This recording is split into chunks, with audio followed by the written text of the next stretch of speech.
Tiba-tiba sebuah tangan meraih Johnny dan mencoba menariknya masuk. Ketakutan, Johnny berjuang sekuat tenaga untuk melepaskan diri. Ia merasa ada sesuatu yang aneh sedang terjadi padanya. Ia berhasil kabur, tetapi ia masih belum tahu apa yang ada di dalam. Untuk menakutinya, ia membawa anjingnya. Ia membuka pintu dan membiarkan anjing itu masuk. Begitu anjing itu masuk, suara-suara mengerikan terdengar dari dalam. Setelah mendengar suara itu dan melihat reaksi anjingnya, Johnny panik dan lari. Ia memberitahu kakeknya bahwa ada sesuatu di dalam yang membunuh anjingnya. Tanpa rasa takut, sang kakek hanya membawa sebuah tongkat dan berjalan masuk.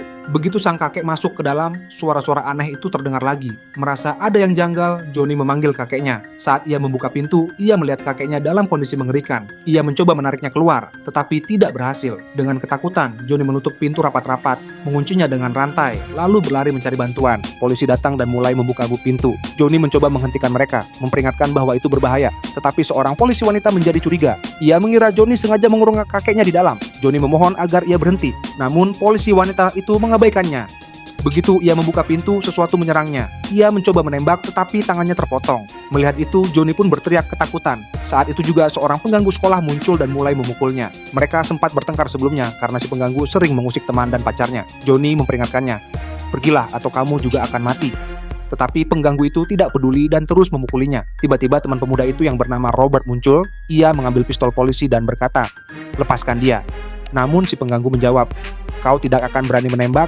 Lalu Robert menarik pelatuknya. Si pengganggu itu berkata, "Baiklah, aku akan pergi." Tetapi Robert ingin memaksanya masuk ke gubuk itu. Si pengganggu menolak. Johnny mencoba menghentikan Robert, tetapi ia tak mau mendengar. "Aku akan balas dendam hari ini," ucap Robert. Si pengganggu melihat sebuah tangan terputus di tanah dan menyadari bahwa ada yang tidak beres. Ia terus bertanya, tetapi Robert hanya berkata, "Masuk saja." Si pengganggu terus bertanya, namun Robert tidak mau menjelaskan. Johnny tetap mencoba menghentikan Robert, tetapi diabaikan. Sebaliknya, Robert mengancam si pengganggu, "Masuklah atau aku tembak." Meskipun sudah diperingatkan, Robert tetap mendorong si pengganggu ke dalam gubuk. Begitu ia masuk, suara-suara menakutkan kembali terdengar. Johnny frustrasi mulai berkelahi dengan Robert. Dalam pertarungan itu, Johnny terluka dan pingsan. Beberapa saat kemudian, pacarnya Johnny menemukannya dan berusaha membangunkannya. Saat Johnny akhirnya sadar, ia bertanya, "Di mana Robert?" Tetapi gadis itu menjawab bahwa tidak ada siapa-siapa di sini. Johnny lalu melihat pintu gubuk terbuka lebar.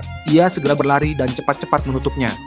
Gadis itu bertanya, "Apa yang terjadi dan siapa yang kamu cari?" Lalu ia melihat sebuah tangan yang terputus dan ia menjerit ketakutan. Johnny berkata, "Tenanglah dan tetap di sini." Lalu ia perlahan berjalan menuju pintu sambil memegang tongkat.